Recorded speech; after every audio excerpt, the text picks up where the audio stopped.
నా యవనుడా, క్రీస్తు కొరకు ఈరోజు నీ వ్యసనాలను మార్చుకో. క్రీస్తు కొరకు నీ యొక్క పాపాలను విడిచిపెట్టు. క్రీస్తు కొరకు నువ్వేవైతే ఈ లోకంలో తిరుగుతున్నావో ప్రతి దాన్ని విడిచిపెట్టు.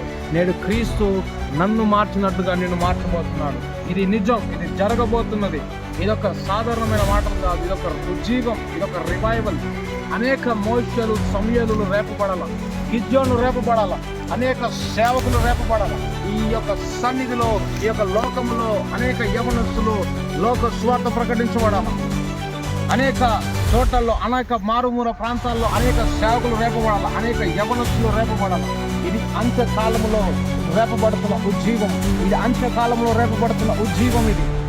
కాబట్టి గమనించండి ప్రియ యవనస్తులారా, మీరు ఇంట్లో కూర్చోడానికి వీల్లేదు. రండి బయటికి, నాలాగా రండి. ఒక 23 సంవత్సరాల్లో ఉన్న నన్ను దేవుడు ఈరోజు అలా దేశాలు దింపుతున్నాడు.